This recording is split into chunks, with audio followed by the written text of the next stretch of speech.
ici les représentants français avec le numéro 2 William Chopi-Benoît Démé du club d'Annecy ainsi que Romain Garcia de Bordeaux, Thibaut Verhoeven de Villeneuve ainsi que Maurice Petros de Nantes. Dans quelques instants, ils vont affronter les représentants de la Grande-Bretagne, de l'Allemagne, du Canada, de l'Australie et des Italiens. Sachez que ces 5 Français se sont qualifiés pour cette finale avec seulement 2 petits centièmes d'avance sur les Anglais jeudi à l'arraché. La qualification des Français avec ce numéro 2, le départ qui va être effectué dans quelques secondes maintenant.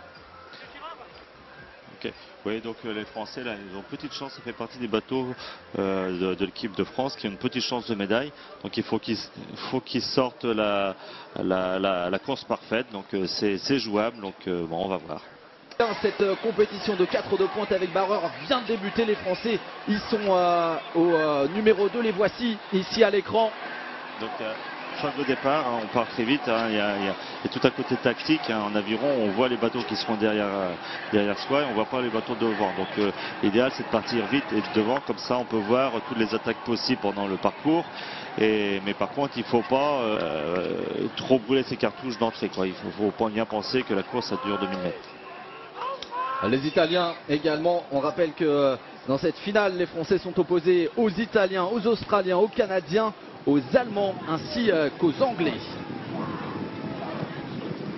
Donc les bateaux favoris, a priori, on va les retrouver au milieu du bassin, en ligne de haut numéro 3 et 4. Donc ce sont les Allemands et les Canadiens. Donc les Allemands qui sont partis très vite, donc ils sont partis en tête.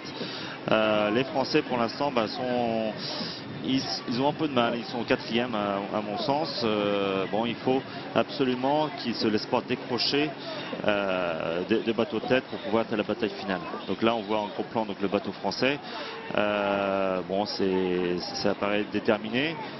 C'est peut-être un peu faible en cadence, le nombre de coups d'aviron par minute par rapport à là on voit les Canadiens qui ont tendance à ramer un petit peu plus vite.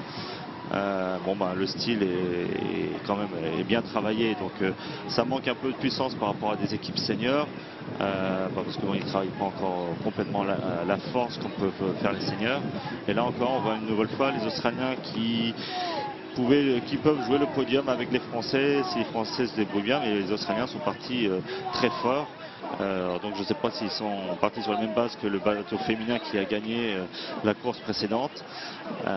Donc il y a eu la phase de départ, maintenant on a ce qu'on appelle la phase de train, donc le 1000 mètres du milieu qui a été très fort pour les filles australiennes.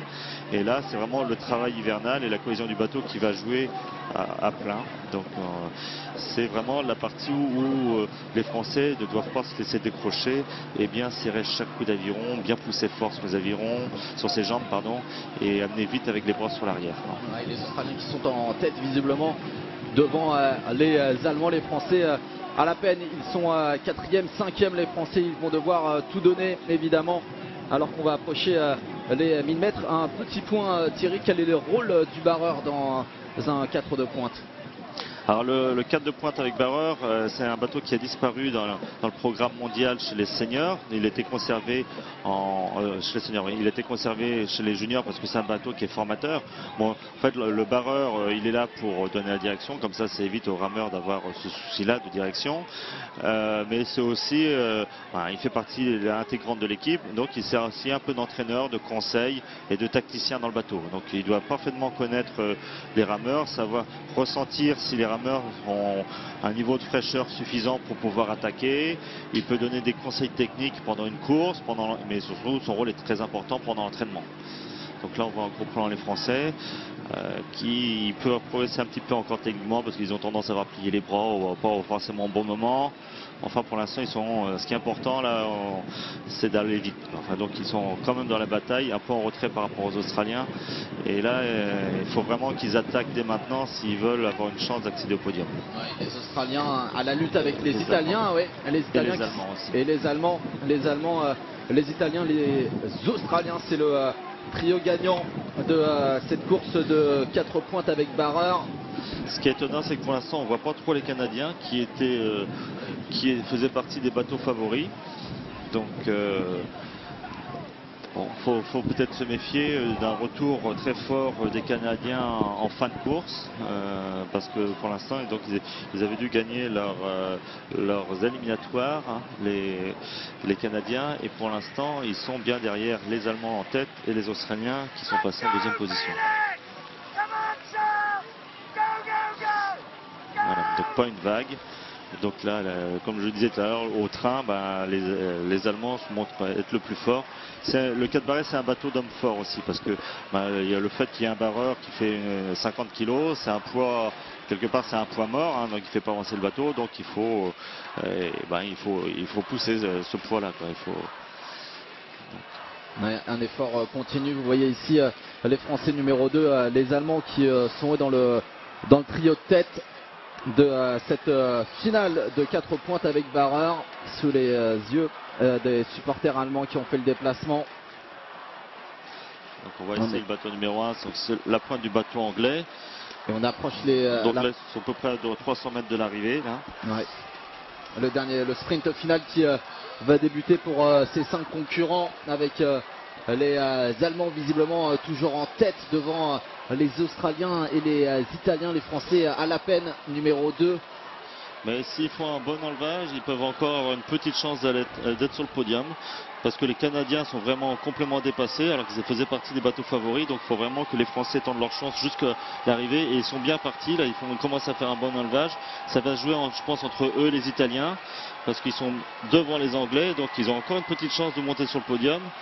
Ça commence à menuiser parce que les Italiens ils finissent très fort et ils remontent sur les Australiens. Ça risque d'être limite. Ils font une bonne fin de course, les Français, mais ça risque d'être trop court pour aller chercher une place sur le podium. C'est terminé pour les Français. En revanche, eh bien, les Allemands qui s'imposent juste devant les Australiens, les Italiens. Troisième, voici le palmarès, et les Français qui terminent quatrième, qui termine cinquième, juste devant les Anglais, et les Canadiens cinquième. Victoire donc des Allemands. Donc Allemagne, Australie, Italie, France, quatrième, cinquième les Anglais et sixième le Canada. C'est dommage. Bon, je pense que les Français ont fait une belle course.